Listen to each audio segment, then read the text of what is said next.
Gujarat Titans and Lucknow super Giants match preview అయితే ఉదాం ఈ వీడియోలో. ఈ మ్యాచ్ అయితే అహ్మదాబాద్ లోని నరేంద్ర మోడీ స్టేడియంలో అయితే జరగబోతుంది.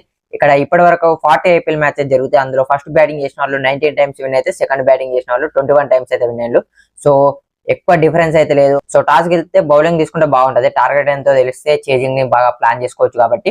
ఇక ఈ రెండు టీమ్స్ గురించి చూసుకుంటే గుజరాత్ టైటన్స్ అయితే ఆల్రెడీ ప్లే ఆఫ్స్ క్వాలిఫై అయిపోయారు. కానీ వాళ్ళకైతే మ్యాచ్ చాలా ఇంపార్టెంట్ అని చెప్పొచ్చు. టాప్ 2 లో ఫినిష్ చేయడానికి మిగతా టీమ్స్ నుంచి కూడా గట్టి పోటీ ఉంది కాబట్టి. లక్నో సూపర్ జైంట్స్ ఎలాగో ఎలిమినేట్ అయిపోయారు కాబట్టి కొత్త ప్లేయర్స్ ని ట్రై చేస్తే బాగుంటది. గుజరాత్ టైటన్స్ కి టాప్ 3 అయితే చాలా బాగా పర్ఫార్మ్ చేస్తున్నారు. సాయి సుదర్శన్, శుభ్మన్ గిల్, జాస్ బట్లర్ ముగ్గురు కూడా 500+ రన్స్ స్కోర్ చేసి అని చెప్పొచ్చు, ఎంత స్ట్రాంగ్ గా ఉందో. సో పవర్ ప్లే లో అయితే జస్ట్ 7 వికెట్స్ కోల్పోయారు వీళ్ళు, అంత బాగా ఆడుతున్నారు ఓపెనర్స్ అయితే. లక్నో సూపర్ జైంట్స్ బౌలర్స్ ఈ ముగ్గురు అవుట్ చేయగలిగితే వాళ్ళ మిడిల్ ఆర్డర్ అయితే ఓపెన్ అయిపోద్ది. సో మ్యాచ్ గెలవడానికి ఎక్కువ ఛాన్స్ అయితే ఉంటది లక్నోకి. గుజరాత్ బౌలింగ్ కూడా చాలా బాగా పర్ఫార్మ్ చేస్తారు. పర్పుల్ క్యాప్ హోల్డర్ కూడా ప్రసిద్ధ్ కృష్ణనే ఉన్నాడు ఇప్పుడు ప్రెసెంట్ అయితే.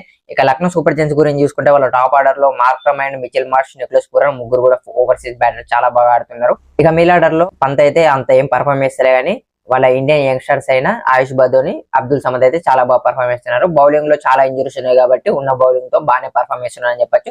దిగ్గజ్ రాతే అయితే వాళ్ళకు చాలా బాగా పర్ఫార్మ్ చేసిండు, కానీ డిమెరిట్ పాయింట్స్ ఎక్కువ అవడం వల్ల ఈ మ్యాచ్ లో అయితే అతను సస్పెండ్ అయ్యిండు. సో నెక్స్ట్ వచ్చే ఆర్సీ మ్యాచ్ లో అయితే రిటర్న్ అవుతాడు అతను.